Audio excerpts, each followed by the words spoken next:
Hello and welcome to Epilogue, Press TV's book review show. This week we're joined by two excellent guests, but before I introduce them, let's take a look at this brief video. We are seeing the birth of a new form of racism in Europe. Some critics call this anti-refugee racism, or xeno-racism, a mixture of xenophobia and racism. This type of racism is not only directed at non-white groups and individuals, but also at people seeking asylum and refugees in both popular media and political discourses. Xeno-racism has a long history in Europe, for example, as experienced by the Irish people in England throughout the last 200 years. This is now being directed towards Muslim citizens in the West.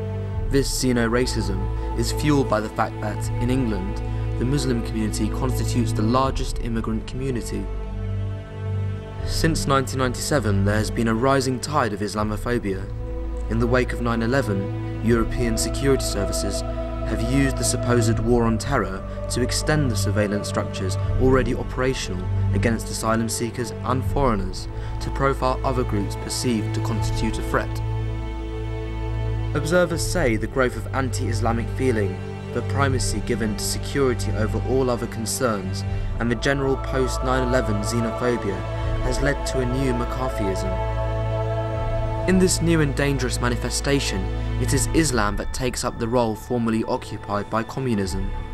We see this institutionalized racism flare up within government legislation.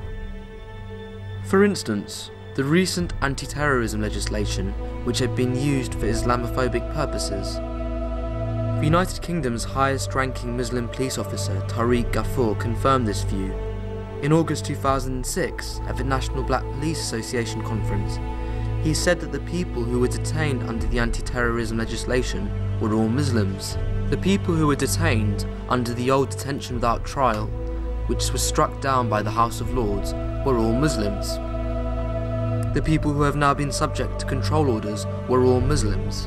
And there is also a strong perception within the community that the Muslim community is being targeted as a whole. In today's epilogue, we'll be discussing European issues at stake behind racial discrimination in the 21st century, and want to discuss if immigrants, Muslims, and asylum seekers are pawns in a wider strategy that places them as a suitable enemy. Liz Fekete's book, A Suitable Enemy, is a thought-provoking examination of racism, migration and Islamophobia in Europe. With me in the studio to discuss the book and the issues it highlights are Afua Hirst, legal affairs correspondent for The Guardian newspaper, a journalist and a lawyer.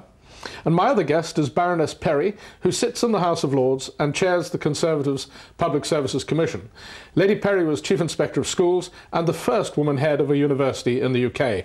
Welcome to you both. It's not light reading, admittedly, but I think it's a thought-provoking book. Can we deal with maybe Islamophobia first? You've written about this. How real is a problem? How real a problem is this? Well, I think this is an interesting moment to look at Islamophobia in the broader context.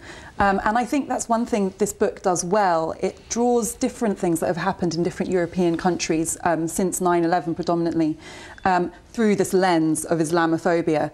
But to me, that's also the weakness of the book, because many of the issues I think affecting Muslim communities can't so simply be grouped into one phenomenon. And actually what's happening in the UK is quite different, in my view, to what's been happening in France or Germany or Denmark.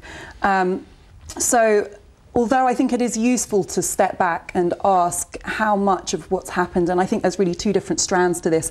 One is the kind of general Islamophobia that's been prevalent way before 9/11 in the clash of civilizations type perspective on Islam versus the West.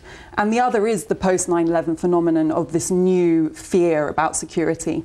And as the film pointed out, so much of this has directly affected Muslims. Laws which we're all concerned about because of the effect they have on civil liberties have actually been implemented against Muslims. So I think those are two slightly different things. And this book is suggesting that it is all one phenomenon of xeno-racism specifically targeted against Muslims. Well, what do you think, Pauline? Really, as Afua says, I mean, in Britain, for example, the Muslim community is perhaps different to, say, in Germany or France, where it'd be North African, Moroccan, whereas in Britain it's heavily Pakistani-based, for example. Are we the same as Europe, or is it a European-wide problem, do you think? No, I mean, there has been, of course, a general anxiety about post-terrorist 9/11 and 7/7 and all the rest of it, and which I think is similar across Europe. But I do think the history of what's happened in this country is very different. I mean, after all, Pakistan was part of the British Empire at one time, and we have, I think, it's true to say, a larger proportion of people from Pakistan than any other country in Europe, and most of them are, you know, happily settled. As I mean, I have neighbours who are from Pakistan who live across the street from me. We all know Pakistan small businesses which have now made a huge success across the whole of the UK. So I mean, there's a bedrock of, I think, perfectly good feeling towards people of the Islamic faith. I think what has happened, and perhaps it is uniquely in Britain, is a sort of carryover from the long years of IRA terrorism, where, you know, people in this country have lived under a day-by-day terrorist threat, which very few other countries in Western Europe have experienced with that intensity.